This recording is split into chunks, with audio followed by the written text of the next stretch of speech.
안녕하십니까. 증시각도기 TV 시청자 여러분, 투자자 여러분. 네, 각도기에 살아가는 투자자 동강 강민우 군을 모시고 이제 그의 투자에 관한 이야기를 듣는 시간을 갖도록 해보겠습니다. 강민우님 소개하겠습니다. 어서 오십시오. 안녕하세요. 네, 안녕하십니까. 네, 지난 시간에는 저희가 우리 네. 투자자로서 기업가로 변신하고 그 기업가로 변신하는 게 얼마나 어려운가에 대한 이야기를 나누었고 기업가가 되고 나서 다시 투자자로 들어오면 투자 더 잘하실 것 같아요? 못 하실 것 같아요? 훨씬 더 잘할 것 같아요. 왜? 훨씬 더 정확하게 평가할 수 있겠다라는 생각이 들고 기업이 훨씬 어디에 가치를 부여하고 투자하는지 사람들이랑 엉켜서 있다 보니까 실제로 투자로 돌아간다 그러면 훨씬 더 잘할 자신이 생기는 것 같다라는 생각을 22년도에 굉장히 많이 했거든요.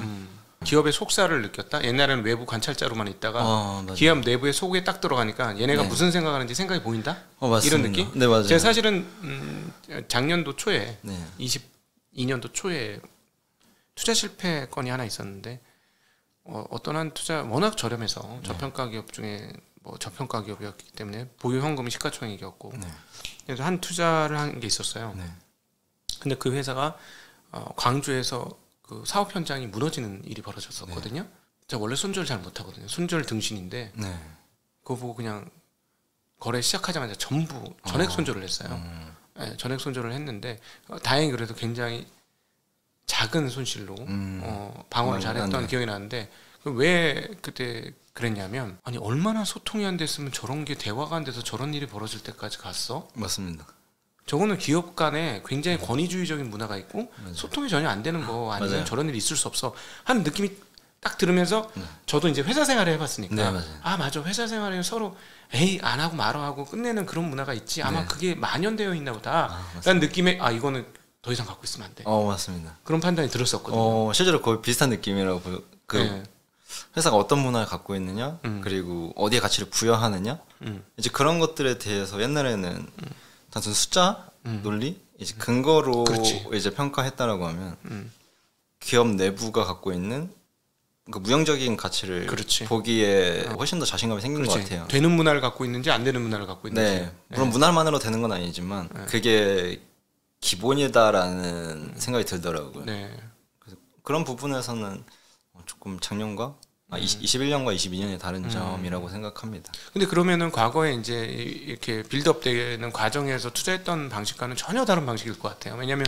그 과거에는 이제 단기 투자도 많이 했고 그런데 지금 얘기한 건 단기 투자로 구현이 안 되는 부분이잖아요. 맞습니다. 그래서 저는 원래 따로 이제 포트폴리오를 구성할 때는 보통 기술의 미래 시점을 이제 상상하면서 산업의 확대 일어날 수 있는 일을 시나리오로 그리고 포트폴리오로 미리 구성해 놓는 경우가 있는데 그 부분에 있어서 그게 과연 진짜로 실현될 것이냐 가능성을 이제 확률을 높이는 부분에 있어서 조금 그 아래 원초적인 이제 문화 그리고 그 책임자들의 이제 역할 권한과 보상 이제 그런 것들을 조금 더 체계적으로 볼 수 있게 된 게 아닌가라는 생각이 들게 된 것 같아요. 시장 얘기를 조금 한번 해보면 유튜브를 해보니까 사람들이 온통 시장이 어떻게 되는지에 관심 집중돼 있어요. 동강님은 진짜 누구보다도 바닥에서부터 시작해서 성공 이렇게 발돋움해서 성공을 하신 케이스인데 투자를 하시면서 이 시장 흐름에 대해서 얼마나 관심이 있으셨습니까? 전체 사이클은 항상 금리 위주로 이제 움직인다고 생각해서 크게 그림을 그려놓고 그 안에서 파동을 타는 걸 좋아했거든요. 모니터 위에 깔려있는 이제 주식 시세판들은 시가총액 상위들이 기본적으로 깔려 있어요. 그래서 삼전, 현대차, 포스코, 금융회사 몇 개들 이래서 쭉 깔려 있으면은 그걸 보고 코스피 지수를 이제 예측하면서 대응하는 형태가 있었고요.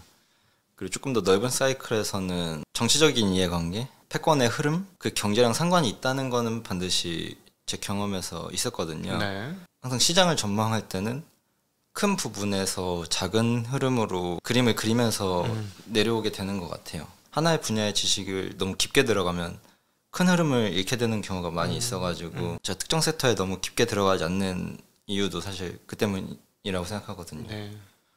그래서 그런 부분에서 전 전체 시장은 항상 21년 정도에서부터 계속 생각을 했던 게 중국으로의 흐름이 많이 이동되고 있지 않나라는 생각이 항상 들더라고요. 네, 세계 경제 패권이. 네, 확신할 수는 없지만, 네, 과거에 우리가 중국 포트폴리오를 구성하는 거에 대해서 굉장히 방어적인 태세였다 그러면, 선구적인 투자자라고 하면, 네, 저는 중국 시장에 대한 열린 사고도 갖고 있어야 된다고 개인적으로는 저 개인적인 네, 포트폴리오도 어느 정도 그걸 반영하려고 하고 있어서. 그러니까 거시도 보시고 그 안에서의 파동도 보시고 네. 이렇게 섞어서 보셨다는 얘기인데, 최근에 이제 유튜브를 통해서 이제 주식 투자에 공부를 하시는 분들이 행태 중에 하나가 시장을 맞추려고 하셔요. 맞습니다. 그리고 ETF 투자를 꽤 많이 하시고. 네. 어떻게 보세요? 이런 투자 태도의 행태에 대해서는? 예측하려는 거는 공부가 있다라고 하면 확률 게임이니까 네, 뭐 당연히 더 높은 확률을 예측하기 위해서 공부가 필요하다. 네. 그러나 반드시 그게 답이다라고 하는 거는 알다시피 시장은 되게 유기체처럼 움직이잖아요. 예. 살아 움직이기 때문에 예측을 허용하지 않는 시장인데, 우리가 할 수 있는 거는 대응밖에 없어요. 저는 꽤 예측을 잘 했다라고 솔직히 생각했던 사람인데, 근데 거기서 할 수 있는 거는 원칙밖에 없더라고요. 그 대응이 의미 있게 계속 지속성을 가지려면 개인적인 투자 원칙이 이제 성립이 이제 있어야만, 올곧게 서 있어야만 다시 선순환 구조, 사이클을 이제 당연히 계좌도 똑같거든요. 네. 근데 저는 이제 차트랑 똑같이 올라간다고 보는데, 예측, 대응, 여기서 원칙이 없으면 예측 이렇게 네, 근데 원칙이 있으면 저는 다시 올라갈 수 있다고 봐요. 네, 다시 예측을 이제 허용하고 그 부분에서 다시 원칙이라는 거는 리스크 관리, 그리고 내가 욕심을 줄이는 거, 네, 계획했던 것만 하는 거, 뭐 엄청나게 뭐 다양하게 원칙이 세워질 수 있다고 생각하거든요. 투자 원칙은 개개인마다 다르게 세워지지만 그걸 지키는 게 가장 어렵기 때문에 투자는 저한테는 어려운 게임이었고, 대다수의 분들한테도 직업적으로는 굉장히 어려운 난이도가 있는 게임이다라고 생각을 해서. 네. 아, 그러니까 결국 시장의 흐름은 흐름이고 그걸 어떻게 대응하는지가 중요하다라는 네. 말씀하신 거고, 그 시장에 어떻게 대응하느냐는 거는 나만의 기준을 가진 몇 가지 원칙들, 네. 뭐 욕심을 부리지 않아야 된다라든가, 뭐 그렇게 된다면 어떤 때는 신용을 절대 쓰지 말아야 한다든가, 맞습니다. 네, 그런 거.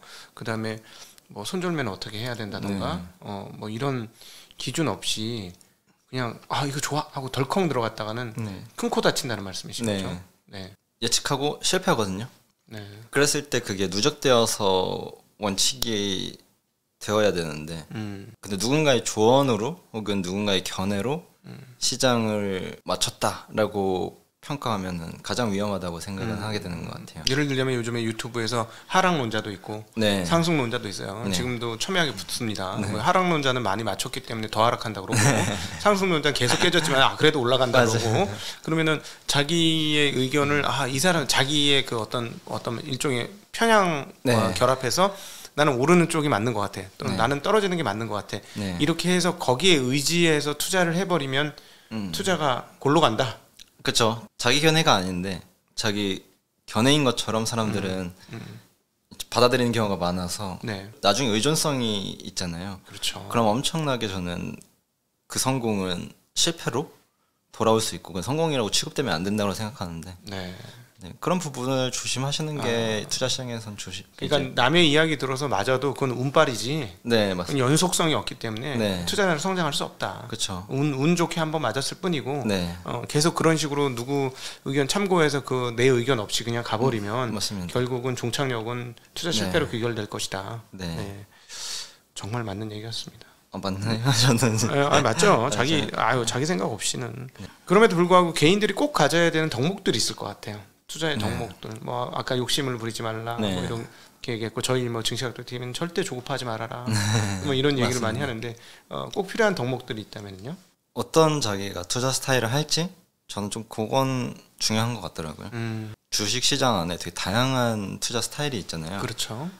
기업도 사업도 해보니까 문화가 맞고 틀린 건 없지만 스타일은 있더라고요. 네, 그랑 되게 비슷하다고 생각하는데, 자기 투자 스타일이 뭔지 이해하는 게 되게 중요하고, 그거에 맞춰서 내 시간을 얼만큼 어디에 쓸 건지, 네, 뭐 ETF를 살지, 혹은 뭐 소형주를 뭐 투자한다든지, 그런 것들은 자기가 주식시장에서 바라는 기대의 크기만큼 나눠질 수 있다고 생각하거든요. 그건 굉장히 중요하다고 생각하고 자산을 얼만큼 어느 비중으로 얼만큼 기대하는지 이제 그거에 대한 확실한 고민과 시간이 가장 중요하다고 생각하고 그게 없다면 어느 순간에는 굉장히 크게 스노우볼처럼 실패를 경험하게 됐을 때 막다른 길에 몰린 것처럼 느낄 수 있다라고 생각하는 것 같아요. 그래서 자기 자신이 어느 투자를 추구하는지 어떤 투자를 추구하는지 단순히 돈 벌고 싶다 투자로 돈 벌고 싶다 이건 건 저는 될 수가 없다고 생각하거든요. 돈이라는 건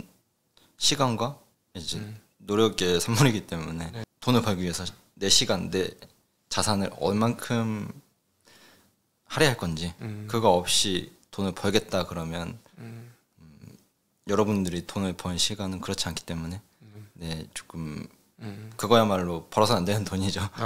마치 이거네요. 그 도박판에 가면 이런 격언 있지 않습니까? 도박판에 갔을 때 누가 호구인지 모르면 바로 내가 호구다. 맞습니다. 그러니까 투자에서도 자기 결이 없으면 맞습니다. 자기 결을 못 찾고 내가 어떤 걸 좋아하는 투자자인지 나는 주로 어떤 성향을 가진 투자자인지 파악하지 못하면 결국 시장에서 호구 노릇한다. 너무 좋은 말인데요. 요즘에 그 디즈니 플러스에서 카지노라는 그 드라마인데 최민식 씨가 주인공인데 그걸 보면서 약간 거기에 빗대어도 되겠다라는 말에 생각이 드네요. 예, 그렇죠. 맞아요. 이게 진짜 호구되기 딱 좋은 시장인데 문제는 뭐냐면 뭐 도박판도 그렇습니다만 이 투자도 자기가 호구인지 모르죠. 자기가 똑똑하고 자기가 잘나서 잘 될 거라고 생각하고 들어오니까. 근데 그게 호구인 거예요. 맞습니다. 그쵸? 초기 투자할 때는 이제 그야말로 수백만 원 그게 몽땅 무너져가지고 했기 때문에 주로 이제 트레이딩을 주로 하셨었죠. 네, 맞습니다. 근데 이제 규모가 좀 사이즈 규모가 되면서부터는 트레이딩만 하지 않은 걸로 알고 있습니다. 네. 기업 분석도 좀 하시고 좀 이렇게 좀 분화했는데 아까 분화했다고 포트폴리오 분화했다고 했는데 그거 조금 자세하게 어떻게 투자했는지 좀 투자 방법이 지금 다양하신 거예요. 일반인하고 좀 달라요. 맞습니다. 일반인은 보통 하나 결이 하나거든. 맞습니다. 트레이딩만 하든가 맞습니다. 아니면 뭐 가치 투자만 하든가 맞습니다. 아니면 뭐 이벤트 드리븐만 하든가 뭐 맞습니다. 이렇게 자기 전공과 특기가 있는데 맞습니다. 지금 특기가 여러 개인 거예요. 그게 직업이 주식 투자자였기 때문에 어쨌든 저한테 돈이 되는 거 이제 관리하기 위한 모든 거였어가지고 실제로 부동산도 투자했었고요. 이제 주식 시장에서도 이제 성장주 위주로 포트폴리오 구성할 때 16년도에 제가 전기차 그때만 해도 그 일론 머스크라는 사람을 그 테슬라를 굉장히 좋아했어가지고 16년에? 네, 16년에 이제 그 관심이 있었는데 저는 기본적으로 차를 좋아하니까 전기차 시장에 굉장히 관심이 많았어요. 그래서 16년도에 유럽에서 2025년에 뭐 내연기관을 전면적으로 뭐 규제하겠다라는 이제 오피셜이 뜨면서 이건 전기차 시장이 드라이브 걸기 위한 신호탄이 됐다라는 생각이 들어서 2차전지 배터리에 대한 이제 보고서들을 싹 다 읽기 시작하면서 그럼 여기서 혜자가 있는 기업들은 뭘까라고 해서 제가 그때 양극재 쪽을 먼저 선택해서 포트폴리오를 구축했었는데 되게 빠른 시점에 시세가 반영됐어요. 그래서 일찍 잡았네. 네, 그때 당시 에코프로를 샀었는데 굉장히 빠른 시점이었죠. 근데 지금까지 되고 있었어야 되는데 너무 일찍 잡아서 그렇지. 네, 너무 빨리 너무 일찍 잡으니까 끝까지 못 들고 가네. 그래서 순식간에 거의 2배가 넘는 수익률이 났었는데 지금 들고 있었으면 거의 한 10배 정도 됐죠. 그렇죠. 근데 원칙을 그때 2배가 원칙이야. 2배면 수익 실현? 시가 나면은 분할로 정리한다. 이게 저는 있거든요. 시장이 과열됐을 때 이건 과열이다. 근데 한번 팔면 다시 사기가 쉽지 않잖아요. 그렇죠. 그래서 그 부분에 대해서 약간 항상 아쉬운 부분이 있고요. 포트폴리오를 다각화하는 시도가 많이 있었던 것 같아요.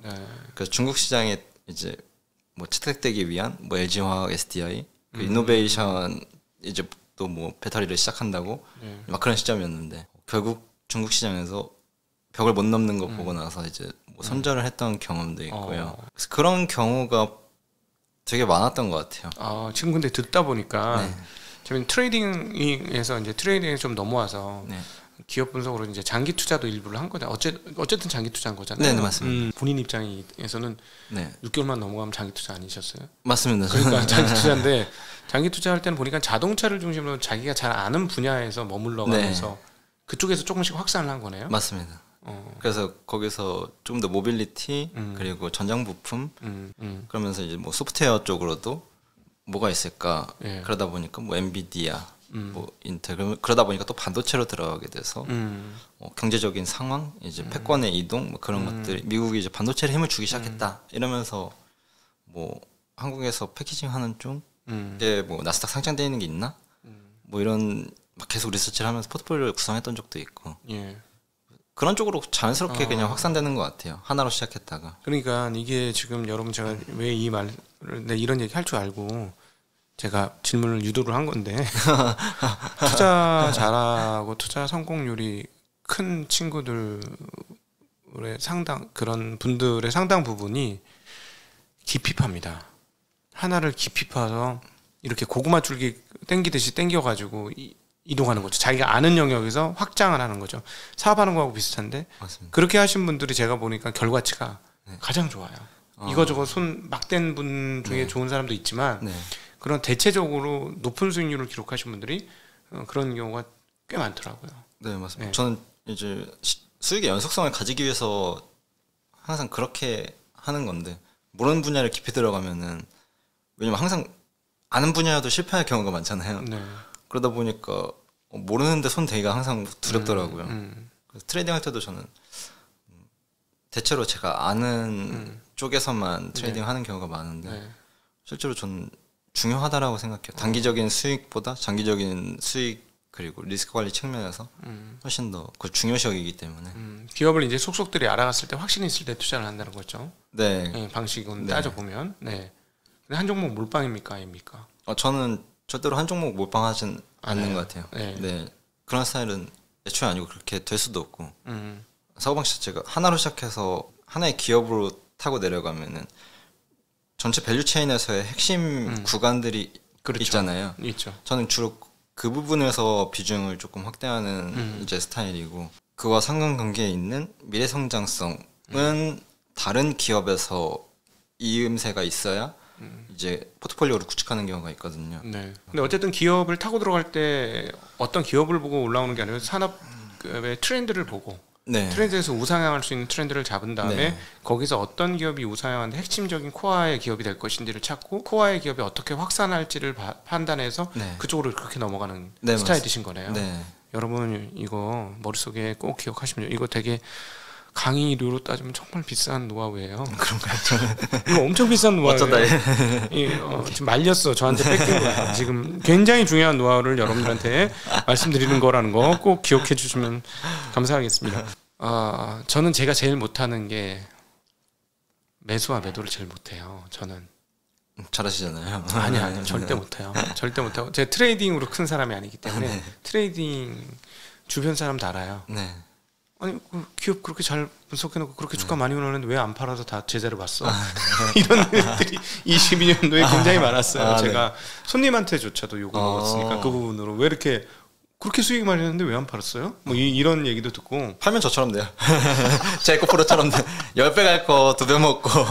근데 하여튼 저는 트레이딩을 잘 못하는데 매수는 모르겠습니다. 매수는 열심히 한 결과치고 매도는 예술적 영역인 것 같아요. 맞습니다. 어떻게 노하우를 좀 알려주신다. 매도에 그런 말이 있잖아요. 매수는 기술이고 매도는 예술이다라는 이제 격언이 있듯이 매수는 예를 들면은 측정할 지표가 있잖아요. 이거는 일정 가격 이상 내려가면은 너무 저가야 라는 그러다 보니까 기술이라는 말이 나오는 것 같고요. 명확한 부분이 있다 보니까 그래서 그 부분에서는 저는 어느 정도 기술적인 부분 전체적인 밸류에이션을 평가할 수 있고 분할로 매수할 수 있는 역량이 있다 그러면 좋은 가격에 살 수 있는 역량을 갖춘다고 생각하고 매도는 확실히 예술이라고 생각이 드는 게 측정할 수 없거든요.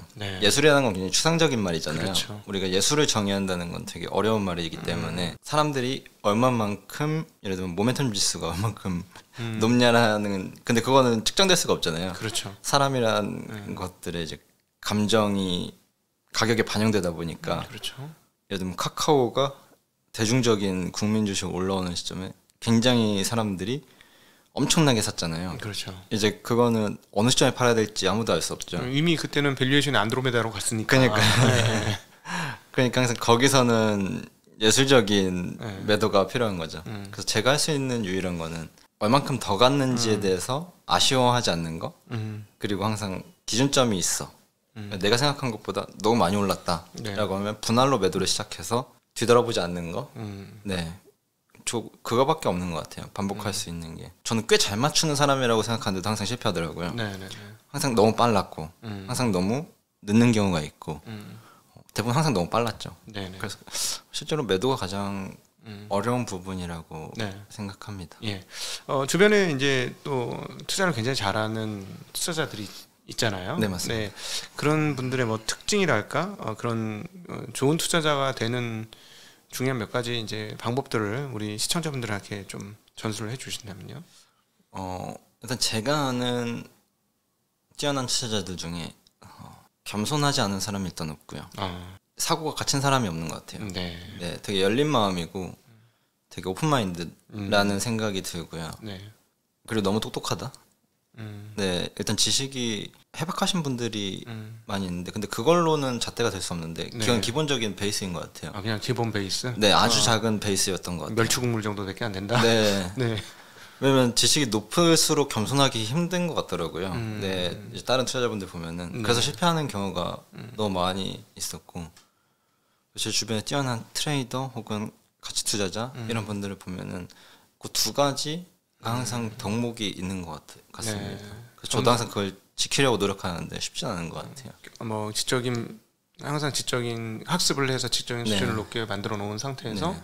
겸손하고 네. 또 오픈 마인드. 마인드. 네, 겸손하다는 거는 되게 많은 걸 받아들일 수 있다라는 말이잖아요. 그렇죠, 맞아요. 네, 모든 것에서 배울 수 있다라는 이제 그건 것 같은데 그러다 보니까 훨씬 더 넓은 이제 가능성을 볼 수 있게 되는 것 같아요. 거기에 지식이랑 같이 결합해서 지식이 지혜로 이제 치환되는 원칙 같은 게 생겨지기도 하고 네. 좀 그런 투자자분들의 특성을 보고 있는 것 같습니다. 네, 네, 맞습니다.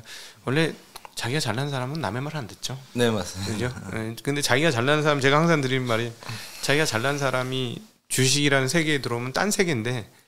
자기 세계로 알고 들어왔다가 딴 세계에서 판판이 깨진다. 아바타 세계로 간 거다. 인간 세상에서 아바타 세계로 갔는데 아바타 논리를 따라야지 인간 세상으로 따지면 그게 살아남을 수 있겠느냐. 맞아요. 네. 정말 깨닫는 것 같습니다. 네, 네. 오늘 그 22년도에 많은 분들이 상처를 많이 입었어요. 네. 그리고 근데 많이는 안 떠났어요. 이번에는 과거보다는. 과거는 이 정도 장기 하락이면 다 떠나는데 물론 모르겠습니다. 본전홈은 떠나려고 준비하고 있는지 모르겠지만 2022년을 경험했던 분들이 이제 23년도를 맞이하는데 조언해 주시고 싶으신 게 있으시다면요? 글쎄요. 시장 전망 보고서는 항상 다양한 의견들이 쏟아지기도 하고 내가 무엇을 뭐 보느냐?